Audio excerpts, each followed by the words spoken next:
So remember, I was in Boston a few weeks ago. Yes, I do A recall. few actually last week, 2 weeks ago. Mhm. And I stayed at a very nice place. I ended up getting it on points. It was one night only. I wanted to treat Donna, so I got it on points. Got a very nice place.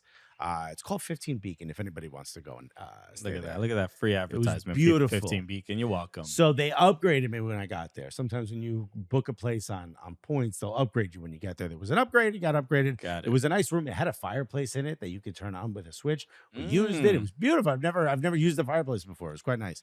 I enjoy it. City kid right here. I'm like, yo, that's crazy, bro. What are they burning? You know, we only burn rats and couches. But hey, the most impressive thing about the place was the toilet paper. Now, I know I talk about bathroom stuff a lot on the show. Comes up but quite a bit. This was the most glorious. What made the toilet paper so amazing? Do That's you worth really want me to beginning an answer episode that? of the Cooligans. You really want me to answer that in detail? It was like using the pod that aloe vera comes from on your behind. Got it. So the softness, It the was texture. soft. It was smooth. It was silky. You know what I mean? Got it was it. a joy to use. I wanted to rub it on my face, not after I used it. Yeah, you got to get the order right. Yeah.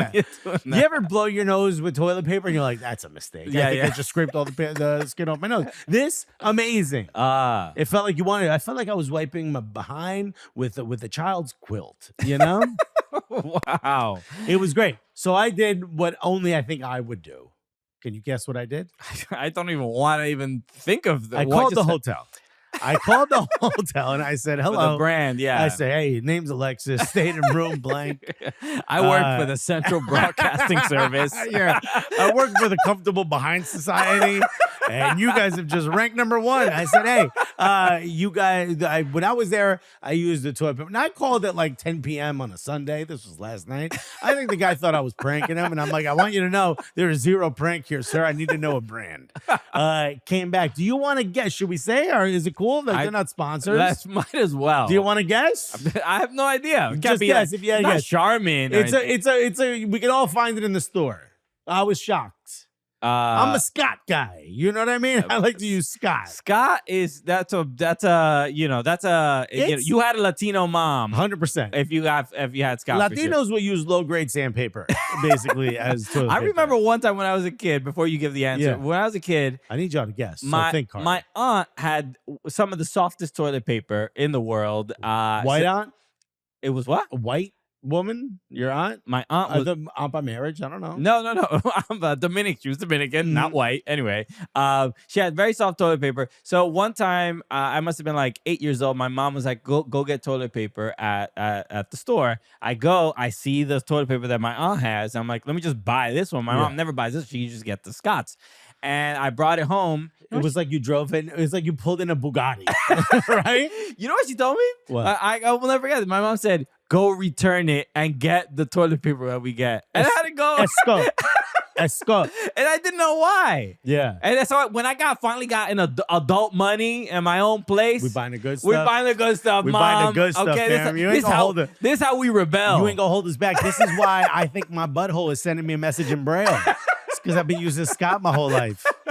Did we guess what brand? No, I don't know. It's Cottonelle. Cottonelle? Cottonelle. All right, you don't see it coming. That's it. Cottonelle. All right. I'm personally a quilted northern guy, so that's surprising for me. Okay, there we go. Quilted Northern. I've only seen commercials. I've never used it. I'm gonna start venturing outside of the Scott territory. I'm gonna start buying other toilet paper, bro. It's unfair. Incredible. All right. Well, we learned a lot today about Alexis's butt. So welcome to the show, everybody. We're gonna start being able to piece all this stuff together and really get a good idea of what I look like back there. Okay. My name is Christian Polanco. Hey, I'm Alexis Guerreros. We're here, as always, on Sports, crushing it per usual. The other voice you heard, the quilted northern man, is our producer Carter. So I'm glad we learn. Carter's new here, so I'm glad we're just learning. You're getting acclimated to how we all bond. Yeah, we like to build a profile of ourselves from the back to the front.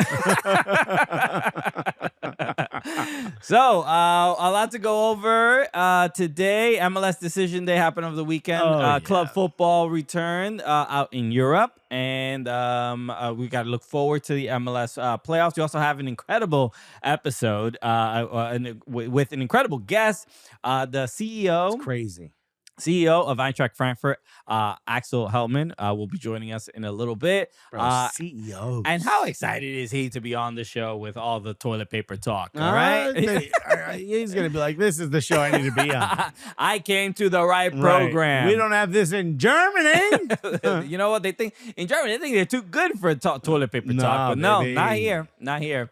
TPT is what we call it. Toilet paper talk. Okay. TST is a different one. You know what? I'm gonna review. I'm gonna buy the new toilet paper. Toilet paper reviews from the toilet. I'll let you know. Maybe it's not the same. Maybe they lied to me. They get me off the scent. You know what I mean? From the toilet with the vlogging camera. Yeah. It's gonna be great. So a lot of me going like, this is great. Let's start today with the Premier League because a lot of there's never a shortage of drama, and week after week it seems to be that the referees want to make it about them. They're like, hey, you're talking about these players too much. We're trying to get our money up. You know what I mean? Okay. If you're a referee, like, I need more cameras. We're trying to up our followers. You know what I mean? Especially some of these referees really been hitting the gym, bro. Some of these referees, I'll be honest, and it was a strange thing. I think I had followed. There was like a referee that was in a video. You seen that dude that is like that is mic'd up, like the referee that's mic'd up. He pops up on Instagram all the time, and he's a tall black dude referee. Yeah, getting players, and he's a great ref. Yeah. So I follow that account, and then Instagram shows you like, oh, follow these accounts. This guy must love referees. So it showed me all like a bunch of referees, like MLS referees, right. and I'm like, yo, why you got a social media? You crazy? Yeah. You got to be a little crazy to be a referee and have a social media account. You're giving people places to find you. You know they're gonna be mad. Right. I'm just saying.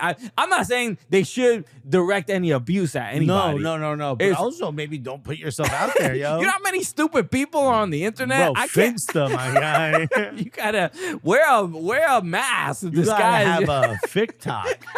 You can't be out here. You can't be out here like that. With a regular open account. But let's also Bournemouth and Arsenal. Obviously the red card to Saliba. Right. No drama in this game. Nope.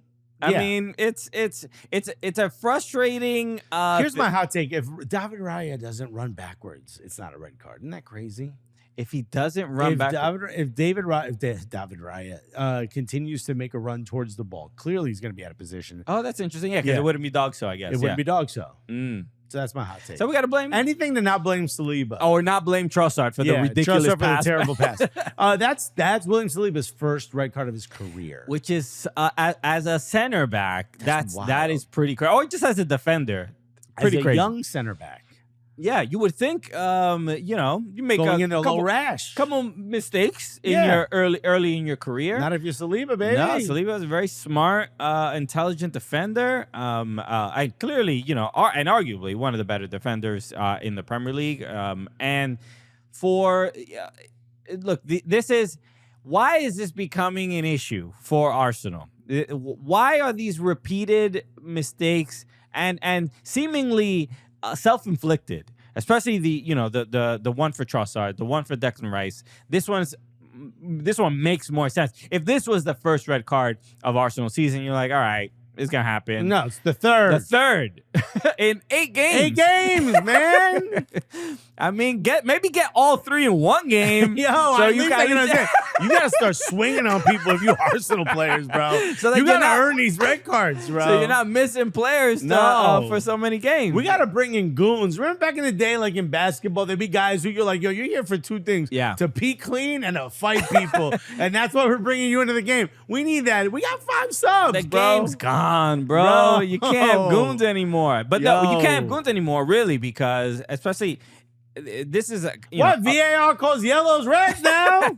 but in the Premier League, the penalty for getting a red card to miss 3 games, we have to we have to stop with this nonsense. When was this implemented? Carter, can you look up when the 3-game suspension was implemented? straight reds? Because it was fairly new. I think it's within the last like 5 or 6 years that they implemented this. Everywhere else, I hate that. I hate yellow card accumulation. Makes no sense. yellow card accumulation. I can't. No, man. When the whistle blows, it's a clean slate. So 3 games for getting a red card. For stupid, like if it's violent conduct, 100%, I get it. For this? For this, Like the tug of a shoulder. tug of a shoulder, or even delay of game, kicking the ball away. I mean, obviously, when you get the 2 yellows and you get a red, it's only 1 game. But Yeah. a straight red is 3. This is I will say, back in the day, like it was hard to get a second yellow. You had to earn that joint. Like a little bit foul here or whatever, the ref be like, I don't want to influence the game. yeah. Now they're just like, oh, Arsenal's playing? How can I influence this game? But 3 games for a red is to me Silly. unnecessary. I It's mean, silly. maybe I would- Game's gone. I sound like one of those British podcasts. Nah, the game's gone, fam. two games. I guess I kind of get it. Like you wanna remove the violent play and aggressive Is tackles. it not enough to spend an entire game playing with 10 men? Yeah, that, and then also to have that individual player miss the next match. Everywhere else in the world, to my knowledge, and please correct me if I'm wrong, everywhere else in the world, every other league, you get a red card, you miss the next game. Yeah. And that is it. Go for it, Carter.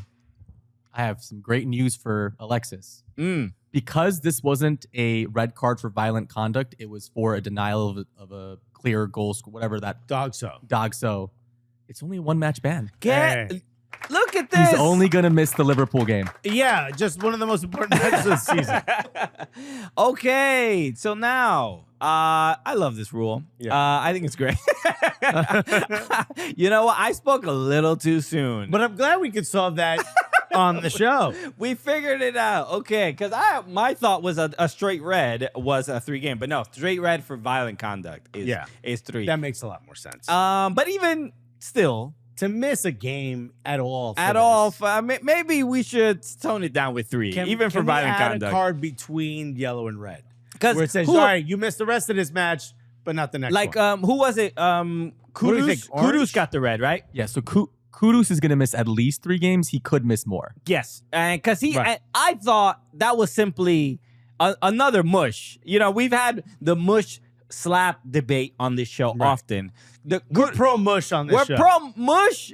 Shouldn't be 1 game. I get you get mush. Oh no, there should be mush repercussions. You can't not get penalized for a mush. Yeah. Nobody's arguing that. You're doing it knowing that there's repercussions coming. A mush and literally just a moving of your face from my face. Yeah, Which I get.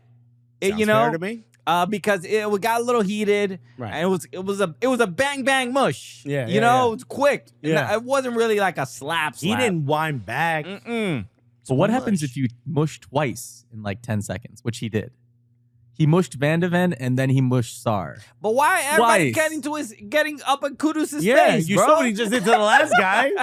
Why you getting back in my man's face? You've seen I'm capable of this. The man has mush in his locker, bro. Why would you tempt me again? Yeah, that's your fault. So Who was the second? Van de Ven? no, first was Was Van de Ven, and then Sar pushed him That's to like right. defend, and then he hits him in the face. Yeah. So- So Sar, bro. Sar was an instigator. That should be a red card. Red card for being You know what? I'm gonna say sorry. You get in this red too. Okay. Because nah, man, they're getting a little too crazy with these red cards. But look, so back to Arsenal and Saliba. Just again, frustrating, even as a non-Arsenal fan who wants to see somebody besides City attempt to win this title. Arsenal are letting me down by getting into these compromising situations all the time, playing down a man. And shout out to Bournemouth. Look, they got the 2 goals and they played well. Yeah, when they were by up a the man. time Wanyeri came in, who probably should have started, by the time Wanyeri came in, it was already too late.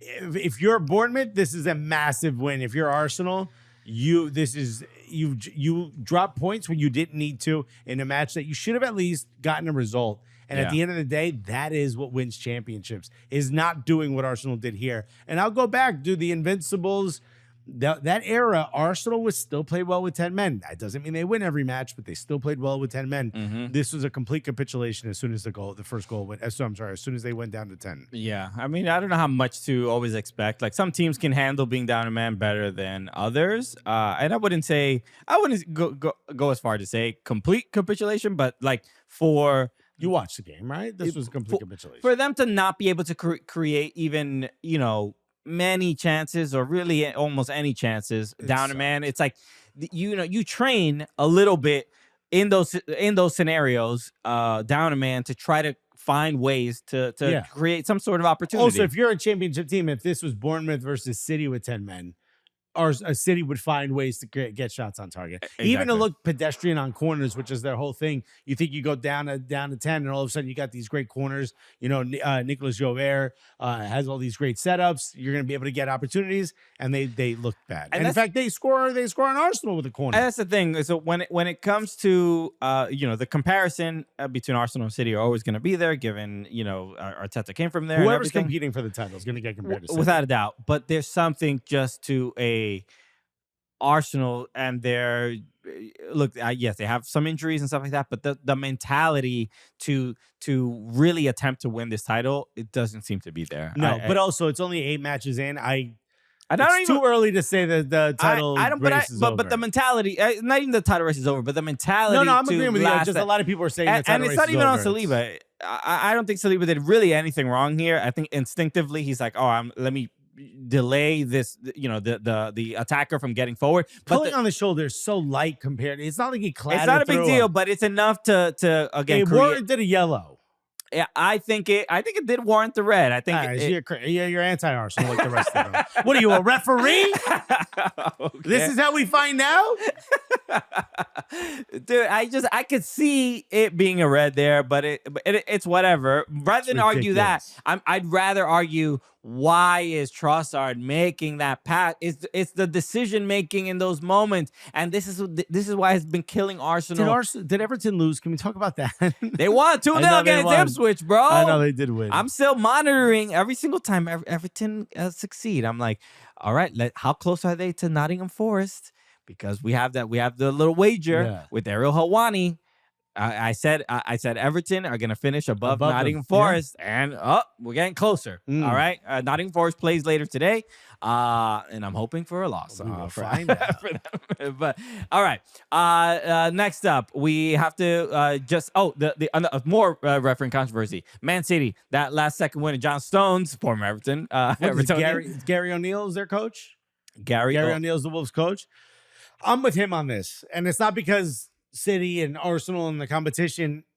So Asmir Begovic gave an interview where he said, and this is the Everton backup, he said, okay, maybe a player like Bernardo Silva isn't directly interfering with the shot or the line of view, but as a goalkeeper, you have to be cognizant of a player that's offside by a lot and is less than a yard away from you. Mm-hmm. You're worrying about that at the same time looking at the shot. That, to me, is a goalkeeper telling you a player being in an offside position and that close to me, even if they're ducking out of the way, is still kind of interfering with me.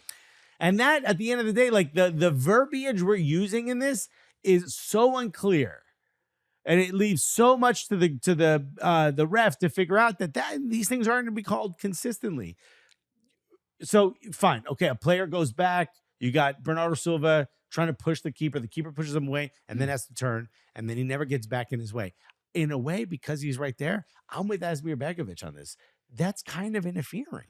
Yeah, look, I think we're making the ref make this judgment call on behalf of the goalkeeper. Yeah, it's a the last few years when they've been more focused on implementing the offside rule when a player is interfering and like not involved in the play, but maybe like blocking the line of sight for the goalkeeper, or like stopping the goalkeeper from moving, like if he was up against the goalkeeper. Which that one kind of makes more sense. Those are easy to call. It feels like we are sort of rewarding Bernardo Silva and rewarding Man City for like mucking up the play a little bit, but getting out just as soon as the contact is hit, the ball makes contact to a player and is going towards the goal. Right. I was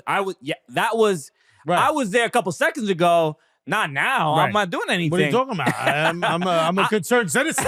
at this point. I am an innocent bystander Yeah. just watching this game. That's like it's not cheating if your wife's sister leaves before your wife gets there. It's ridiculous. Yes, that's exactly what it's like. I think it's. What are you talking about? You know what I mean? She is not here. What are you talking I am not with her. We are not together. What are you talking about? I don't know where she is. Why? What, you mean you have your Find My iPhone and you see her running in our backyard? That's crazy. Why would she be running back there? Maybe she's exercising. But look, watching the play and watching the goal, right? The initial play on the field was disallowed, but there's watching it in like slow mo. No, the original call was allowed. No. The original call was disallowed. It was disallowed by the. No. Yeah. The goal counted, and then they went to. Oh, okay, wait. Yeah, Yeah, the goal counted at first, and then they said potential offside. They're checking it, and then it stayed. and as then called. it stayed. Yeah. That is what happened. Yeah. So the issue there. So what when you're watching it, and I was like watching the VAR, watching it in slow mo. In slow mo, it felt like this should be a goal. That's how I'm watching it. You know when I saw that? When they showed the angle of from behind the players directly in line with the goalkeeper. You know, the angle from the other goal. Yeah. I'm looking at that, I'm like, Bernardo Silva's not even in the shot. Exactly. It's sort of. But then when you show the side angle, Bernardo Silva's right there. Like, you have to keep track of a player that's right there. Like, I get it. He didn't interfere with the actual shot, but did he interfere with the keeper's ability to focus on the shot? To prepare for the shot coming through. I kind of think he did. I sort of see that, but and that's the thing. It's like in real time, it's like I sort of lean towards that, right? But then watching it in slow mo, it feels like who's the goalkeeper? I forgot his name. I can't remember. But I know he's Portuguese. But he basically Sa, right? Something Sa, Jose Sa. Anyway. It looked like he had enough You have time. more letters in your last name. I'm sure that's like a nickname or something. He had more time. Like it looked like he had enough Bernardo time. Silva's not doing that. He's simply focusing on where the ball's going. Yeah, I mean the ball was hit with some pace. I understand that, but in general, Maybe he can come out. But look, I think this is a subjective thing. Look, the fact that VAR got involved is like, well, one person thinks. Well, if you remember, the goal's in, you got Stones standing in front of his fans, and you see an image of Gary O'Neill going offside, offside, offside, offside. It's offside, it's offside. And then the guy's like, we're checking it. So the goal check is what took a while. Eventually, VAR, the ref gets called. He watches it. I'm watching and I'm saying to myself, this doesn't feel like you could overturn it. Yeah. Had it been called offside for interference, I don't think you overturn it either. I think it goes with whatever the ref called. Yeah. And in that moment, it's a subjective it was called thing. a goal. Yeah. I mean, to me, it feels more like a goal than not a goal. But that is just my subjective opinion. But I 100% understand. If they disallowed it, I'd be like, all right, I guess that's the rule. Well, I mean, but a frustrating. If this was Arsenal, Bernardo Silva would have 3 red cards. This is the again. This in the larger picture, it's just another like. It's like, are City gonna win again? Like it's just like nothing can stop them. Can we actually talk? I know we have other stuff on the run, and honestly, I don't care. Can we talk about this? Is it boring to watch City? No, you saw that goal from Gvardiol? This game was kind of boring, though. I mean, well, you're asking in general, is it boring to watch City? Has it become boring? It kind of has, man. I wouldn't go there. I wouldn't go that far. When I think about football, when I think about soccer, I think about like, you're competing with the other team. This whole just everything is pinned down to one side, and it's just passing around and around and around until somebody gets a shot off. Gvardiol's goal was great. What he has, like 2 goals in 4. Make him a striker at this point, you coward. Like clearly the guy got his shooting boots on, not his defending boots. I don't know, man. Part of me is like, I'm not one of these people that says like Pep Guardiola ruined football. That's a narrative that seems to be taking hold. No, but it's just boring. That's all you're saying. I'm saying it's kind of boring. I don't agree. The early City days were way more exciting. This is kind of like, you might have figured out too much about football at this point. I think it's on the other teams to figure out how to neutralize what City are doing, and it's remarkable to me that nobody really can. I mean, like Liverpool, Arsenal occasionally, but Liverpool to me are the biggest contenders as far as just like to neutralizing City to some degree and I don't not know. I letting think them like teams like Villa and stuff could give them a run for their money. could possibly, but they have not. I've No. not seen it No. regularly and pretty consistently throughout the years. Arsenal also took 4 points from Yeah. matches with Arsenal. City. Credit to them as well. But this And is 4 points, I believe, from Liverpool last year. this is look. It's just whatever game plan. It's just what's remarkable to me more than anything is like however City scouts players and whoever they want to bring in. See, it's like they've played for City for 12 years. Like they know Oscar Bob is 45 years old and has been there since he was a child. That's how it feels. They know where to be. Yeah. I don't know if it's credit to Pep and how he implements the system and tell every player what to do, but it is just wild how there's nobody that ever seems out of place. Yeah. So very frustrating. Yeah. So, but no, not boring to me. All right. The other team we were mentioning, Liverpool and Chelsea. They played. This was the match of the This weekend. was a really, man. really This was good, really exciting. entertaining game. Yo, Chelsea balled, bro. Yeah.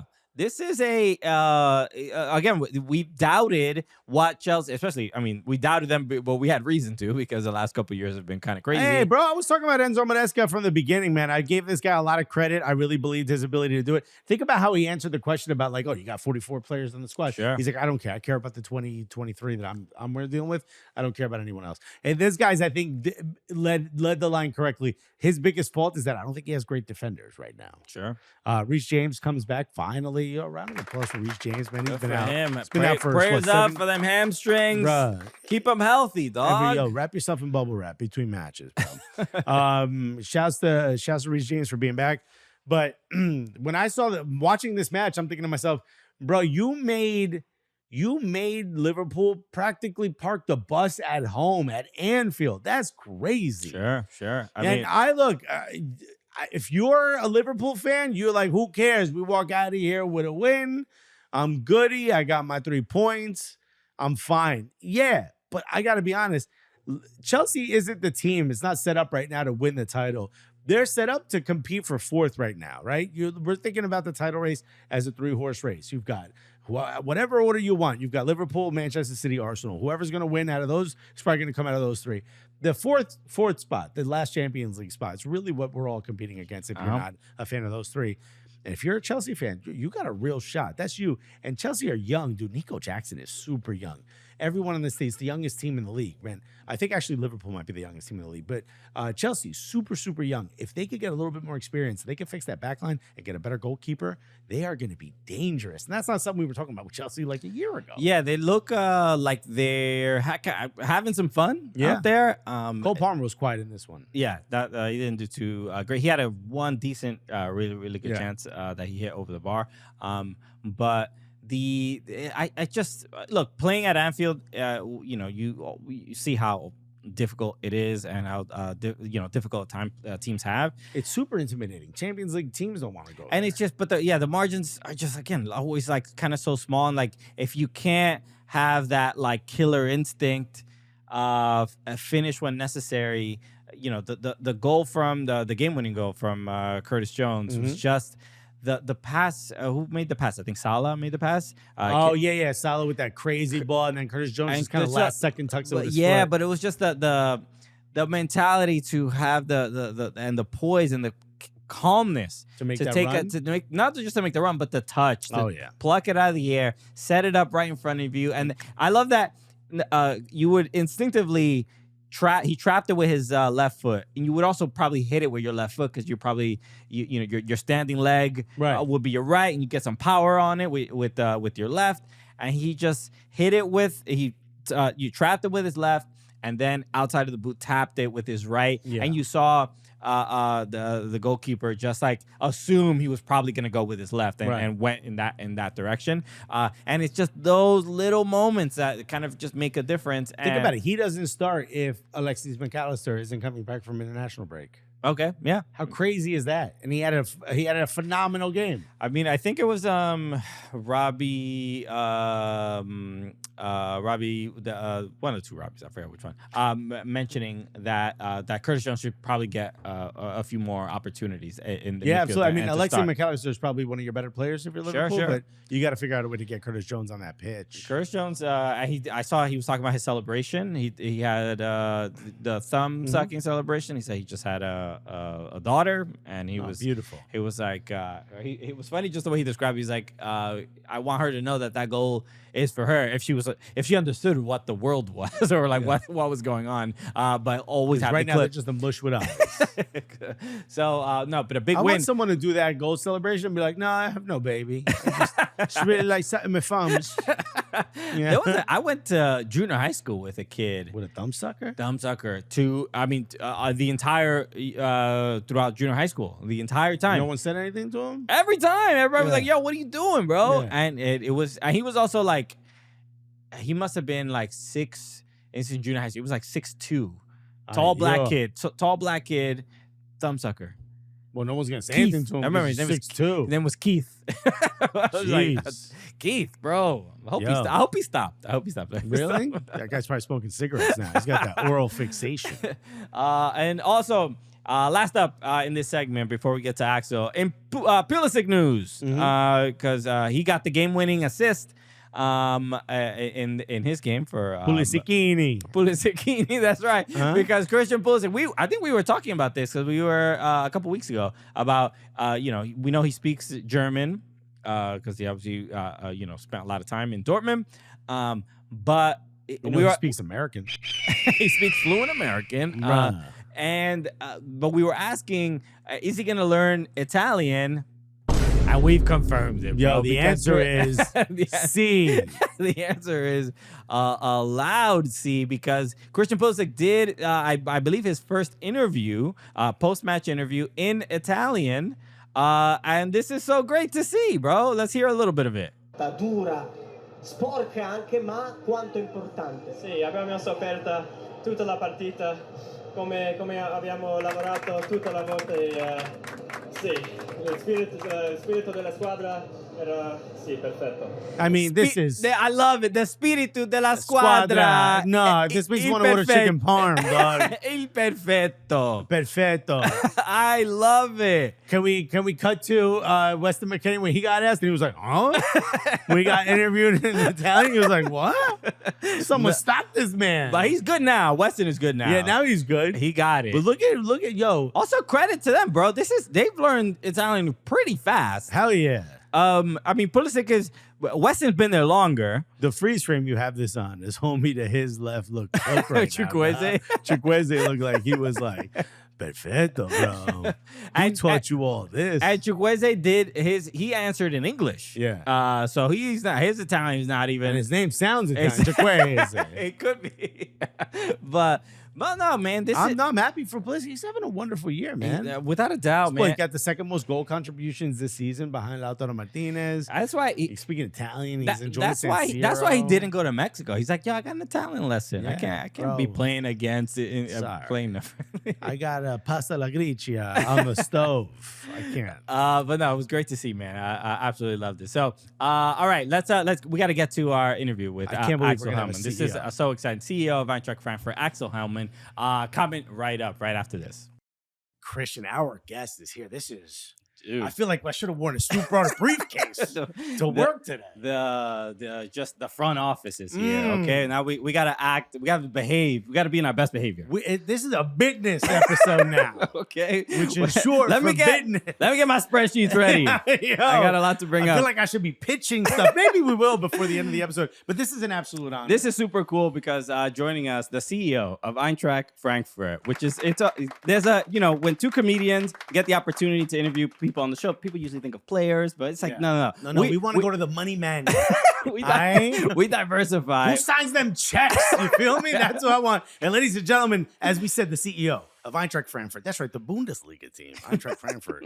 We got Axel Hellmann, everybody. Axel, what's up, man? Thank you for having me. It's really a pleasure. It's an honor. It's an honor. Yeah, that's crazy. So one of the things whenever we have Did they tell you what show this was? No. I thought I'm not on Don't worry CBS. Yeah, no, this is what all Americans are like. Brother. whenever we have Bundesliga guests, and we've had the luxury and opportunity to go to Germany twice. We've been to an Eintracht Frankfurt game. Yeah. And the one thing that always happens is people from Bundesliga, especially Bundesliga International, will reach out to us and be like, "Hey, I think this person might be good on your show," or whatever. But when I asked about you, I'm like, "Oh, we've never really had a Bundesliga sort of CEO on the show," and they were like. He said Axel would be the perfect guest for this show because he is maybe a little bit different than some of the other folks. Yes. They did. And he has a great personality and a big personality. How accurate was that assessment? Well, you see what $50 can help to come into a show like yours. We're willing to pay, folks. That's what I need you to know. No, but absolutely honored to be here. Thank you so much for joining us. This is so cool. So obviously, look, we've been, like I said, we've been to Frankfurt and we've gotten to go to a game. We were at the Frankfurt versus Bayern match in 5-1 a couple years ago. That's the reason why we won 5-1. You guys brought the success to our Start the stadium. GoFundMe now. Get us out there when you need a win. So we've had. I actually had to write an apology to Attila, the bird. Yeah.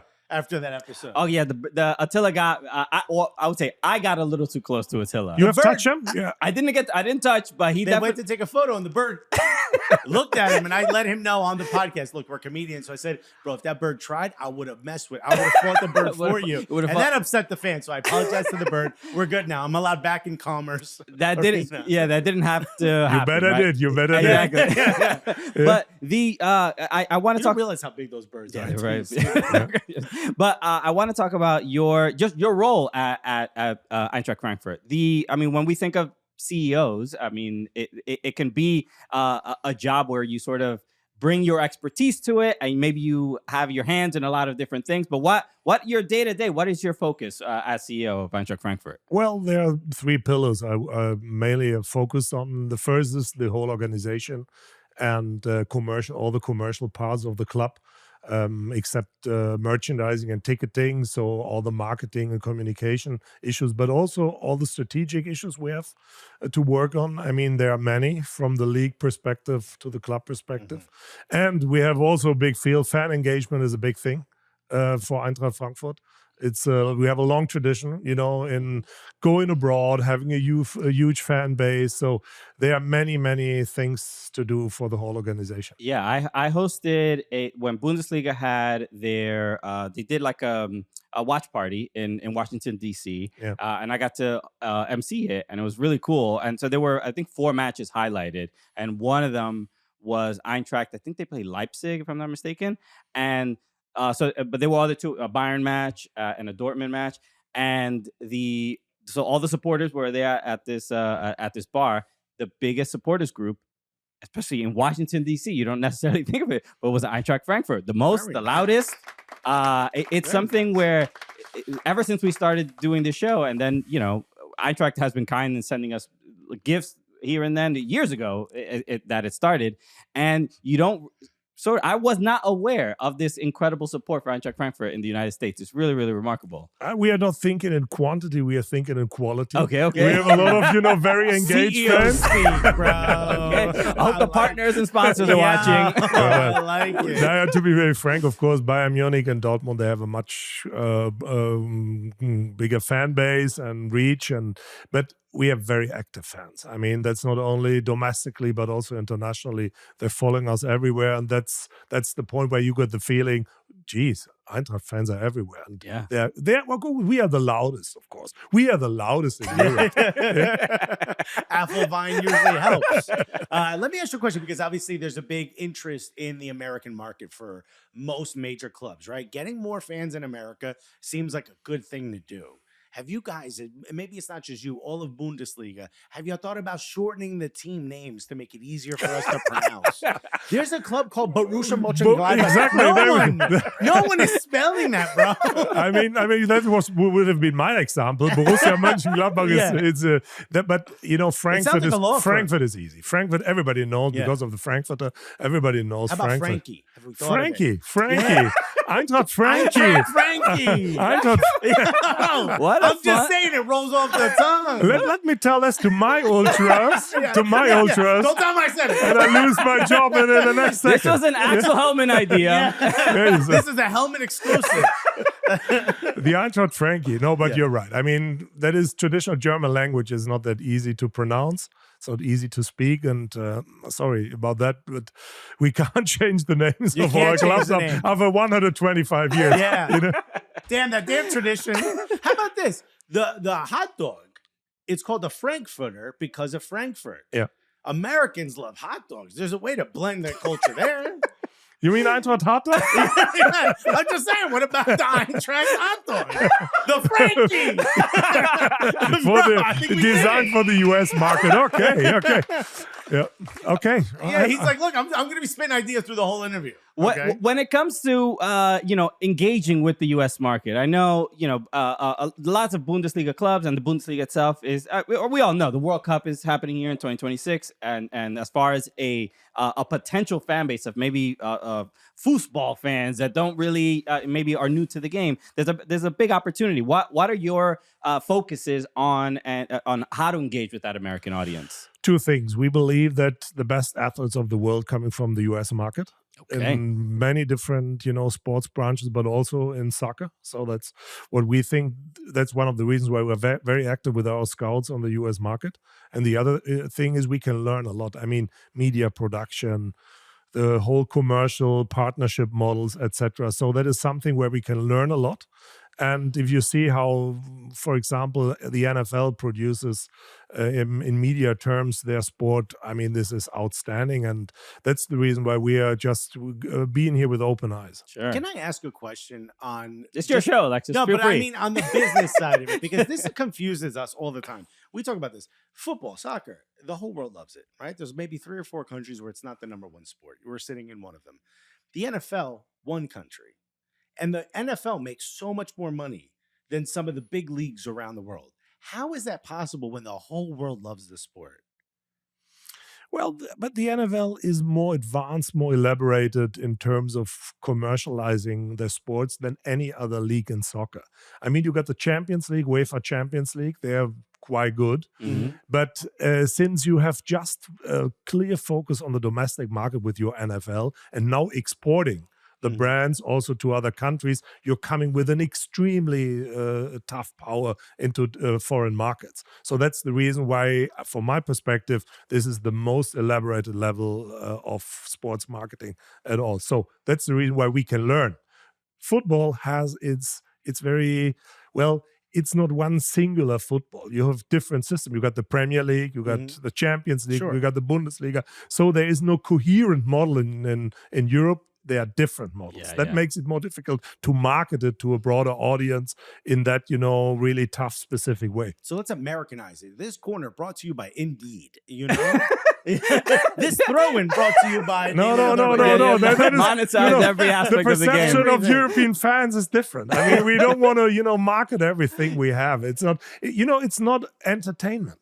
It is not entertainment. It's about life and death. Right. That is a big difference to the franchise models you got in the US. Yeah. So it's a quasi-religious thing in Europe, and so we can't market everything. What about Knicks games? They have a T-shirt cannon.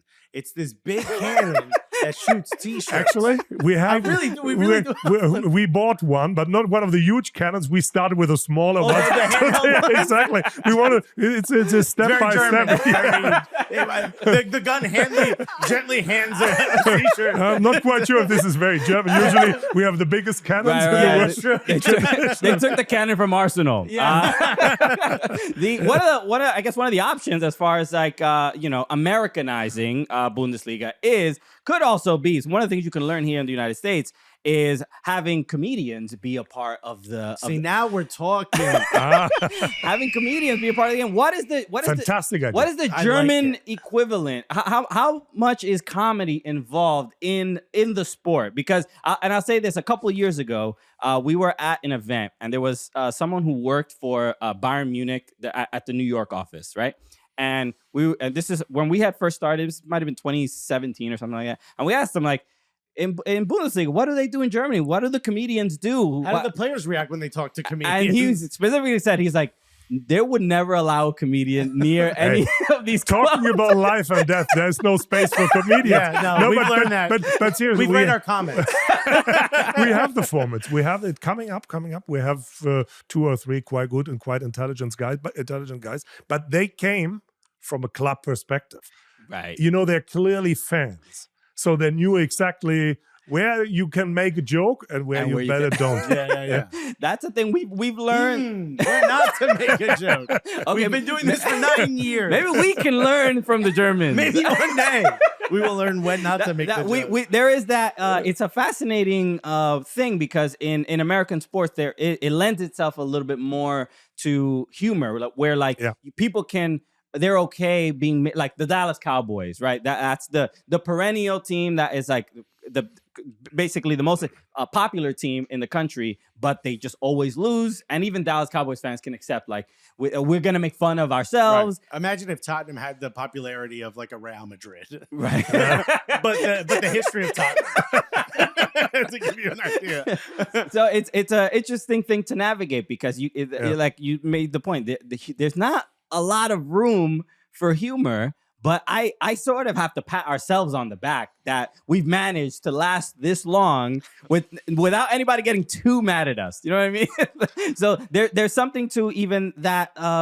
We've been to matches. We were at the Riviera derby, and there's something on the Bundesliga matches are, especially televised, are just unreal. Like the tifos, the flares, it is something that choreography is incredible. The fan bases are wild. it's something where people ask, like, why can't they do this in the Premier League, or why can't they do this in some of these other leagues? And I know even in Major League Soccer and NWSL, there's a lot of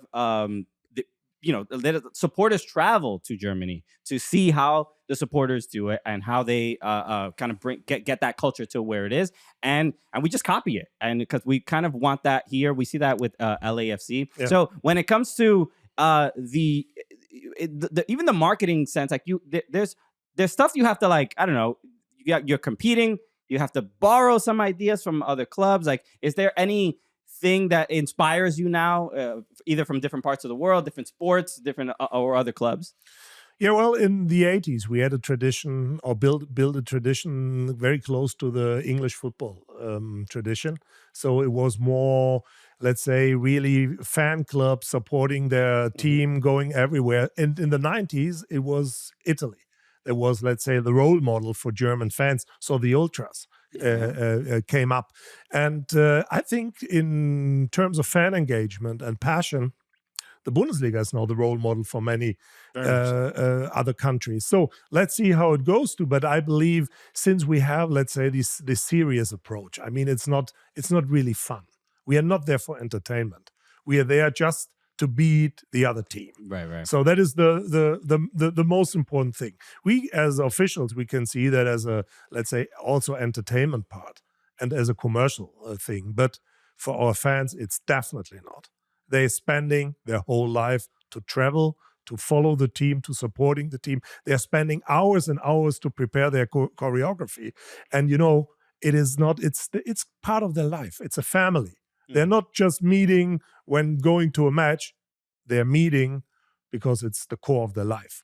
And that is really a different thing to many other professional sports branches I know. Yeah, I mean, it's got to be different to be the CEO of a football club, right? Because if I'm the CEO of Coca-Cola, no one's living and dying based on the new flavor. You're totally right. I mean? You're totally right. You're the guardian. You're seen as a guardian of this club, right? Yeah, but that's true. That's true. To a certain extent, we have also to find the small way through, on the one hand, commercial partnerships, on the other hand, keeping alive, the fire and the passion. And sometimes we miss the point. And so our fans writing banners, throwing tennis balls, being active, being active to show, being active to show They're showing that you how they feel. Yeah, no one's outside of Coca-Cola's head offices. There's only one Diet Coke. It's not happening. You know what I mean? That must make your job a little bit more difficult. What is the success of a CEO? Because you don't control what happens on the pitch.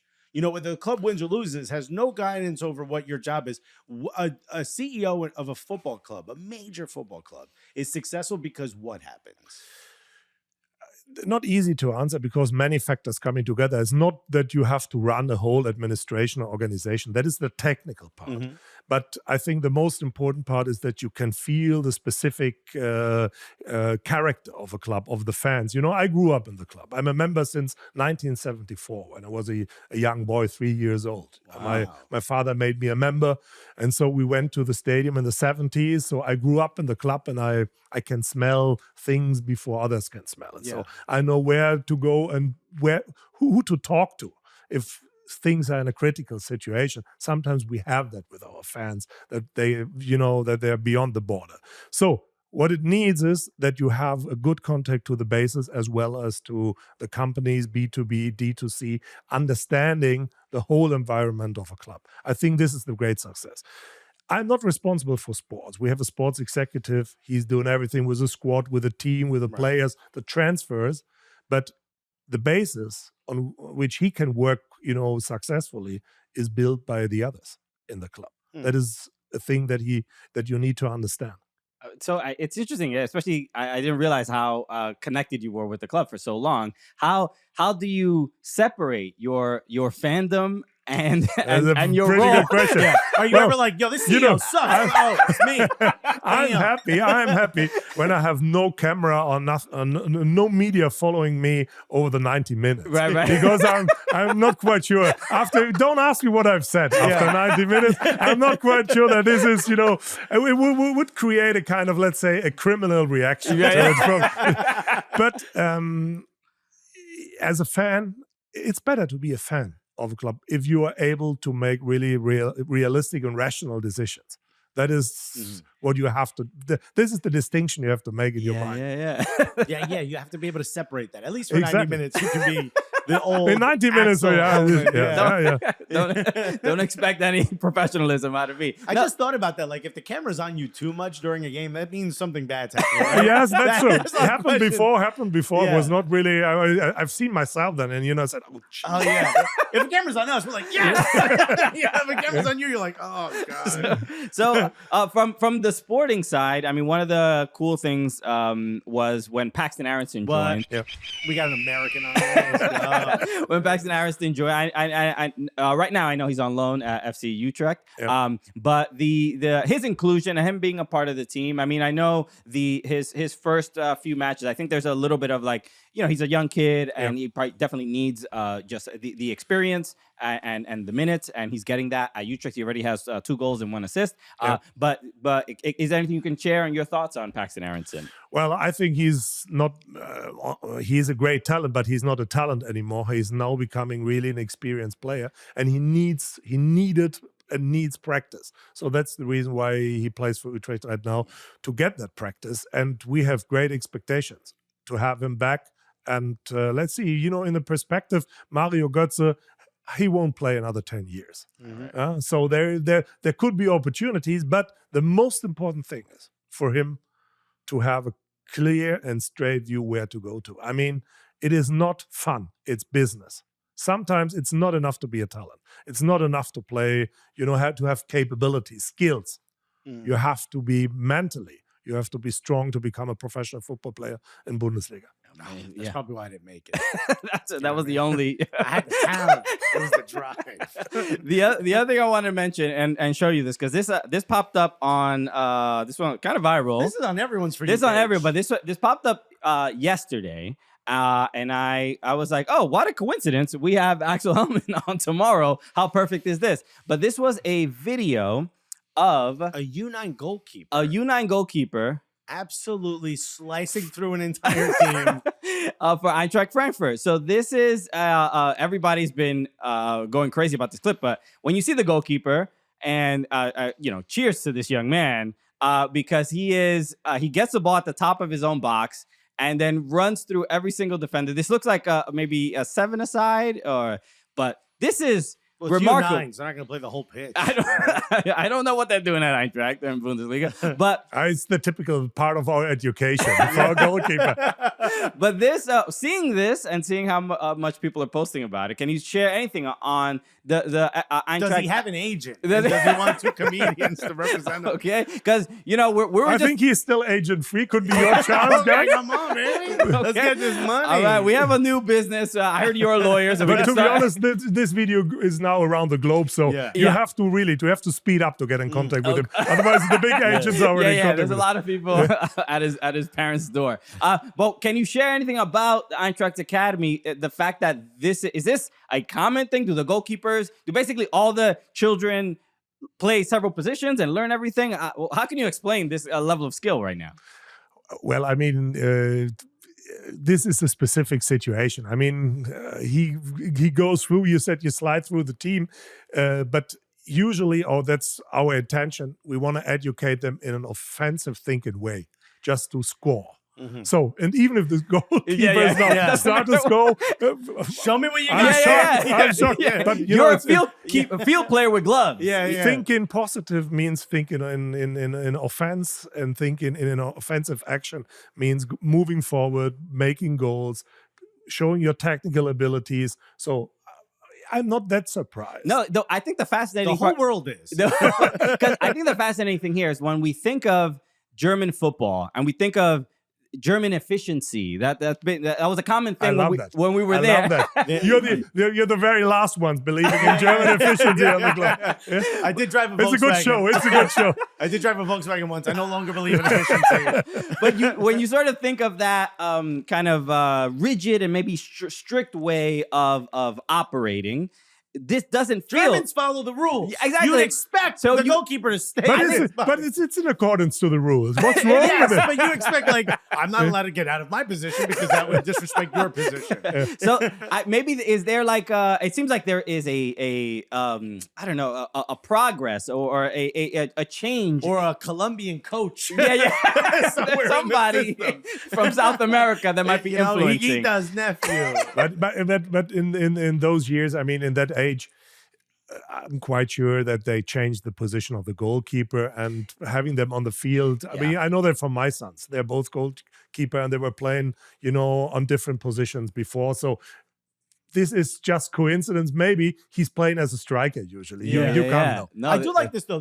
My nephew, who's 9 years old, he's Show him. Yeah. No, I'm like, this is Encourage him. I wish that was my nephew. That's what I'm tell him. This is my new nephew. You're nothing to me.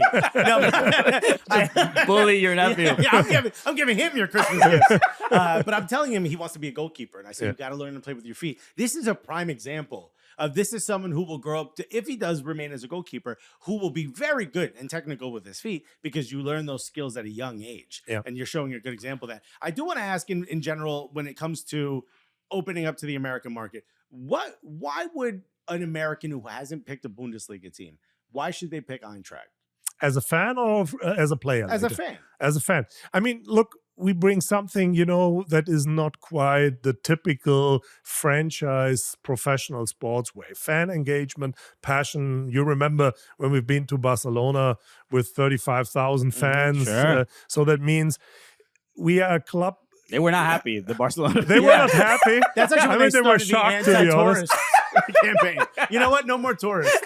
But this is a fantastic story how you can activate if you're part of a family. It was not stimulated by us. We didn't say, please go all to Barcelona. Sure. It happens by the community. It was stimulated by the community. But we are not playing Champions League for the last 30 years. So that means we are not a well-known global brand like Real Madrid, Arsenal, or the others. So for us, these kind of being a family, having passion, living that spirit is particular. And this is a good story for the US market because you have fan engagement as well.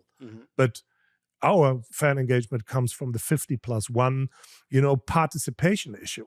That is something else. The club belongs to the people. It's a democratic thing. Yeah. It's not a financial thing. It's a democratic thing. And I like that very much as a concept to compete with the big, investor-driven clubs in Europe. I like that idea. It's not the war. It's the fight of the systems. Yeah. No, I love that because that's one of the things I really, really love about Bundesliga and Bundesliga fans is their appreciation of the 50+1 and how different it makes them than the other leagues. When working in that professional setting as a front office person and as a fan, I know there must be. As a fan, you're like, it highlights the passion of our club and the ownership of we have a say. The fans have a say. But as a front office person, there has to be some times where you're like, man, I wish we could accept that $3 million sponsorship. Have they thought about a 48+1? You hit the point. I love the concept of 50+1, but it needs a lot of effort.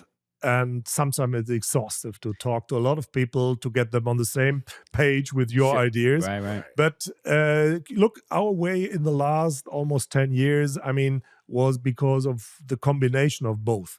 That we had the people's enthusiasm and total identification with the club on the one side, but also they understand that we have to go forward and be totally professional if we want to compete with the big brands in Europe. We are playing EuroLeague, not Champions League, but also the clubs we meet in the EuroLeague, they are on a really high level and they're well-financed. So that is something where also our fans understand that it's professional football.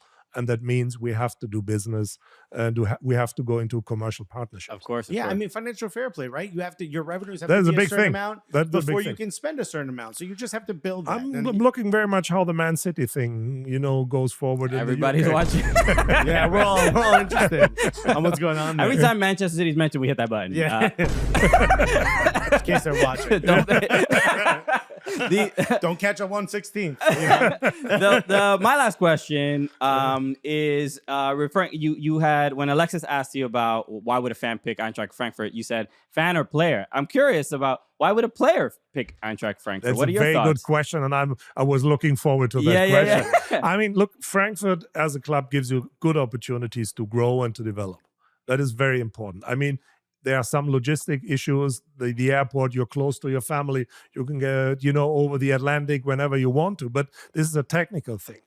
Try to imagine you're a big talent. What do you want? You want to be on a stage for a better club or a Premier League club, or you want to promote.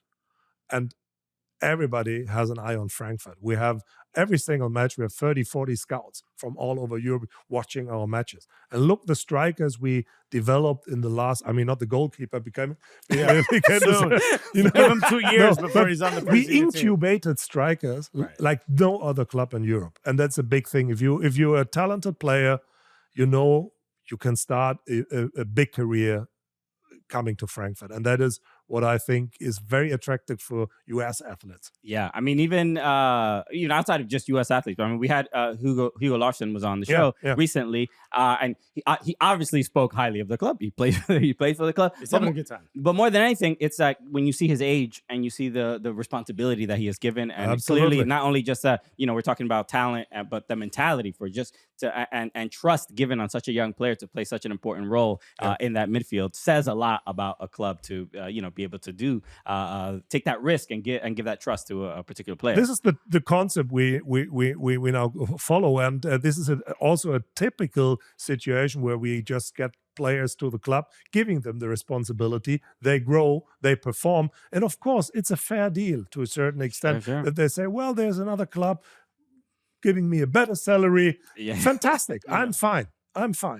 But the most important thing that we create the infrastructure, facilities, the team, the coaches, and the passion of the fans. Because you're in Frankfurt, you're loved by the people when you are a good striker. They push you forward. Yeah, without a doubt. Well, Axel, this has been incredible. This has been incredible. Thank you so much for hanging out. I hope Thank you you. had a good time as well. so thank you. It's an absolute honor. He's thinking Frankie. Yeah, take that back. I take that concept back. T-shirt cannon. He has some of his coworkers here taking some notes. I saw a couple not bad. I was booked for CBS and ended here. Fantastic. Yeah, this is better. You get to be a midterm net. Axel Hellmann, thank you so much for joining us. Thank you very much for being here. Absolute honor. shout out to Axel Hellmann. Thank you so much for coming through. Who knew CEOs had such big personalities? You know, we need more of those big, personalities in the show. You know, in the front office. I was gonna say, don't say that because Elon Musk listening. So. Elon. Yeah, some CEOs we don't want no personality. Elon tunes in. Yes, yeah. He's a big fan. He actually said what? Manchester United fan? I don't know. I mean, I'm sure he listens to our show to get his best ideas on how to ruin the world. Yeah. I'm always like, what'd be cool is if you block someone, but they can still see your stuff. That's the best way to do it. So shout out to Axel Hellmann. Also, shout out to the Halloween decorations. All right, it's spooky season. Nah, not shout out. Beware. Beware of the Halloween decorations. You like it? All right. You see all the little bats flying around? We did that ourselves. Okay, go Bats. I'm wearing the Gotham jersey as well. So let's talk about MLS Decision Day and look forward to the playoffs a little bit. But Inter Miami broke the points record. They are now officially the greatest ever team in Major League Soccer. Feels right. Feels right. I mean, you got Busquets, Jordi Alba, Luis Suarez with only one knee, but still Luis Suarez. You got Lionel Messi. Have you heard of him? Wait, but I mean, Tata Martino is your coach. Luis Suarez is probably the most shocking thing here. 20 goals on the season, a couple assists in there. The assists for Messi's third goal to complete the hat trick. The back heel? Not the back heel. The threw his leg up in the air. From the pass for Campana. Like, bro, I thought you couldn't even play with your kids because your knees are so destroyed. Bro, I have a feeling they just lay him down in the stadium and they come back a week later. It's time for the next game. Okay, no time with family. Yeah. No use of those knees. He's got to go into his cryogenic chamber. You got to stop being a backup dancer for Meg Thee Stallion. Oh, damn. So he was devastated. But bro, that pass was crazy. But they're having fun, man. The hat trick from Lionel Messi to finish this season, his first hat trick for Inter Miami, which already feels weird. Like, bro, you couldn't get a hat trick earlier. You want to hear something crazy? Charlie called this game, and I asked him. I said, right around that 2 minute with that 2-goal point, you were like, "Oh, buddy, we're about to win. Stop Inter Miami from being the points leader." Oh, that's right, because they're playing against New England Revolution, which hold the record, previously held the record. Charlie calls the game for radio, for Revs, for the Revs radio, radio. And then he was like, when Messi came in, he was like, "Oh, I think this is going to change stuff." I remember immediately what happened. Wow, I was right. Damn, I'm a soothsayer. So, just a wild look. I think we were having sort of the debates about, is Messi MVP and, he didn't play enough games. We had Sasha Kleshchen said, you are an unserious person if you're going to vote for Messi as MVP. This game, I was a little bit on the fence. If you were on the fence, this game made you say he deserves to be MVP. Oh, without a doubt. Yeah.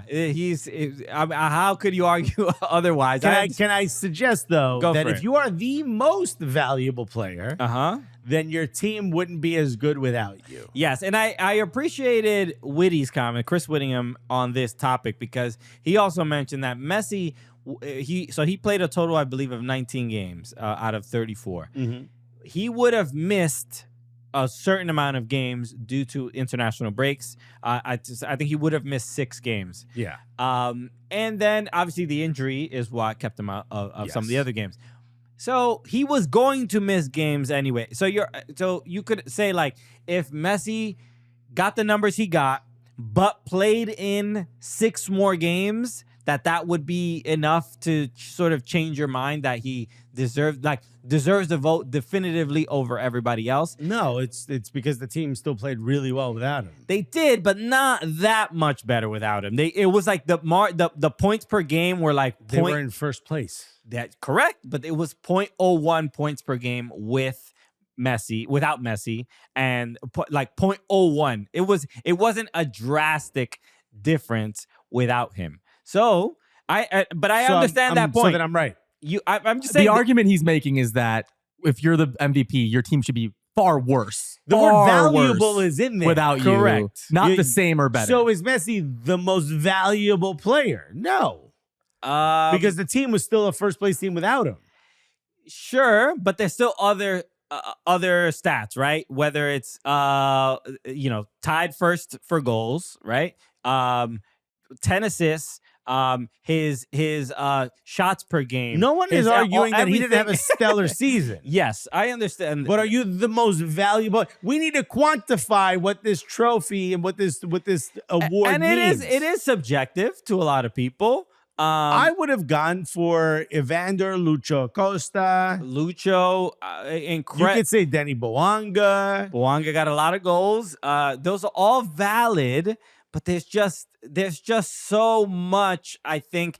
So Messi played fewer games than a lot of the other candidates for MVP, and his production was either even or better than the other people he is competing against. He just simply did not play But again, in as many games. Had the team taken a turn for the worse without him and then come in and they look this amazing, I'm sitting here with you saying, I don't care how many games he played. Clearly, he's the most valuable. Mm-hmm. Yeah, maybe he's not the most valuable, but he's the most valuable player in the league, value-wise, dollar-wise. Without a doubt, yeah. And he's probably the most important. If you're Apple TV, you're like, that's our MVP. We need that guy. Okay? Ratings matter. But if you are Inter Miami, and I see that you are a very good team without him, and you just happen to be an exceptional team with him, that's not enough of a bump up for me to say. And that is the MVP. I respect your your criteria, Yeah. and your decision. I completely understand that. You know what? I wasn't going to do the vote. Now I'm going to do the vote just to help skew this.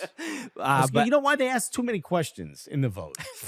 We both get the email to vote. They ask you everything. Goalkeeper of the year I get. Referee of the year. Referee- Why am It's I answering this? I was just saying, Ask the players. It's not that many questions. No, but, it's a lot. Do you think it's going to be like 7? But It's you, like you sound like someone who has the privilege to vote in an American election, and it's like, you're gonna make me go all the way over there. Here's the difference. I gotta walk to my voting. I don't even know where the local school is. Here's the thing. In that one, you don't have to vote down ballot. You could just do the big one. You know what I mean? In this one, they're all mandatory. So I got to pick a referee of the year. Well, yeah, Let me vote for the big ones. The players should be the ones voting. Why am I voting for referee of the You year? can also avoid voting for referee of the year if you really don't want to. No. They're all mandatory. You have Oh, to wow. vote all. You got a whole thing. Well, now we know. Alexis just picked I a thought ra- it was a like, random I'm going to be name. here for 2 minutes, babe. Tell the restaurant I'll be right there. Next Hilarious. thing you know, I show up when it's dessert close today. Messi has my vote for MVP. That last then game, you're unserious. Three less goals than the Golden Boot leader. And Carter, break the mold here. Break the tie. Can you vote for someone whose team didn't have a dramatic downfall without them? I think Messi is going to win MVP. I didn't ask you that, Carter. Sure, I agree. And I said this last week to Christian. If your team is just as good without you as they are with you, you might be the best player in the league. You're not the most valuable player in the league. that's look. I'm gonna respect. Thank you. A man of honor. I'm gonna fall on this sword if I have to. Damn. But Messi, I think, is just way too impactful. And to me, he's done far more with less minutes. That's all true. It's unbelievable. That to doesn't me. make you the MVP. Honestly, they also do not. Does Gianni Infantino get a vote? If Because I have a feeling I know which way if he's going. Messi is not, if he doesn't play this entire season, do Inter Miami win the Supporters Shield? Of course not. No, maybe. No, they do not. They do you not. can't say that unequivocally. There's no way to know. But the If he doesn't level play of the whole impact. season, do they pick somebody else up? I mean, there's no way to know that. It doesn't matter who they pick up. That's No, my that's no, my it's ridiculous. criteria. It's ridiculous. Maybe they don't break the points record, but they probably win the league. I don't know. And also, does Supporter Shield even matter because it's not a balanced schedule? Still, But you're going to FIFA Club World Cup. so because don't worry about Gianni it. Infantino Which, said by the you way, are. even if you don't win Supporter Shield, you're going to FIFA Club World Cup. They would have found a way to squeeze you in there. Exactly. Remember the host nation got to have a club that they picked? Mhm. They don't have that anymore. Okay. Because Inter Miami, and they're like, oh, we don't need it anymore. Why did we make that thing up? I love it. All right. So just a couple quick shout outs. The Galaxy get second place in the Western Yeah. Conference after after Will Kuntz joined us on the show. Not our fault. They were so close in Yeah. the 90 what? That was like the 100th minute. Help us book someone from LAFC next time, and it won't happen again. A former LA Galaxy player scores the goal. Yeah. Daniel Steres and knocks them Beautiful out of that first header. place. Great, a beautiful header. Yeah. But you see the fans, all the 32, 50 52 all watching on their phones. Yeah, it was a nice moment. it It's was like we don't, beautiful. because there's no promotion relegation, we don't really get these exact kind of moments. And it was kind of cool, Yeah. a little bit. And then Atlanta United in the Eastern Conference get into that wild card spot in they beating Orlando. A little controversy there at the end. Yeah, A handball. Duncan McGuire. Duncan McGuire. The goal is taken He's on away. the phone with right now with VAR. He's just like, I need to talk to somebody. And so that knocks DC out, put Atlanta in. So now we get the Joseph Martinez derby, bro. So that's gonna be interesting, and also Dax McCarty gets another game at the Yeah. very least. Another opportunity. They were like, although we've got wait one more. Well, Okay, yeah, never mind. and we made a little video for that you can watch on our YouTube channel. So go check it out. A little homage to Dax, and shout out to producer Carter whoever for putting that edited that did a together. great job. Who could it have been? Who could it have It been? might be. Is the editor in the room with us? Yeah, You know? yeah. Do you see the editor? Point at them. Tell me where on the editor they heard you. Jesus Christ. Anyway, so make sure you go check that out because it's a really fun video. All right. Thank you, everybody. For tuning Wait, Carter, this is... Oh, yeah. This is your last episode for a little bit? for a little bit. You Carter, want to tell the people why? I am getting married. Yeah, Hit that- we're hit doing that it. applause We're button. doing it. Let's go. Carter's getting married. You're going to be away for about, 2-3 weeks, something like that? Like 10 days. I'll be back 2 Mondays from now. Okay. So, Cool. Dude, have a great time. Please. Enjoy. From two people who are happily married. Oh, okay. Enjoy. That's don't me know. and my wife. I don't know what's going on this side of the desk. Who are you? I'm Yeah, like, who are you speaking about? You yeah. talking about me? No, Dude, no. enjoy. This is the beginning of a beautiful thing. Yes, and also enjoy every moment. It goes by way too quickly. Eat. Trust me when I tell you. I'm eating. Yeah, We paid too much money for this wedding for me not to eat. Yeah, Doug. Yeah, they're gonna drag you to all the photos. Your lady's not gonna want to take the picture. Not gonna eat before. Oh, because I want to look just as skinny as I did walking down the aisle in the photos, and I don't want to blow it up because of all the food you picked for the cocktail. Just when I tell you, eat. And do you have like a wedding planner or a person that's gonna be with the wedding party? We don't have the cash for that. We're planning No, this do you one have someone ourselves. who's gonna be like We have party? a point of contact from the venue. This feels Yeah. like a best man thing. Tell the best man, hey, you're gonna have a bridal suite. Yeah. Okay, get some food. Get some of the get a little bit of everything that's in the cocktail hour. Bring it up to the bridal suite. You'll thank me later. Yeah. I promise Will you. do. Have a good time, bro. I'm happy for you guys. And also, just to give some advice from Christian's wedding, invite some Dominican cousins. They really know how to turn the party up. Get an uncle that will flirt with Alexis's wife. Don't have any Dominican cousins. I do have a Puerto Rican best friend who's coming. That's So is that good enough? do. That'll do. count. That'll count. That's a good substitute. Yeah, if he has an uncle that is married but willing to act single, invite them. This man relentlessly flirted with my wife and tried to get her to dance. I say some of my family members are available if you need. Happy to provide their contact info. It's considered a wedding gift. It's the least I can do. Okay. Everybody's gonna be like, "Does Carter know this man twerking?" Yeah, why is he dancing with all of our wives at once? But no, man, have an absolute blast. All right. We'll be back on Thursday. We're gonna have a couple rotating producers throughout the time Carter's away. We'll obviously have a blast regardless. So, all right, we'll see you on Thursday for a brand new episode. Thank you again, Axel Hellmann, for joining us, and see you on Thursday, everybody. Peace. Subscribe. Do all the things. Hit all the Peace. buttons. Love you guys.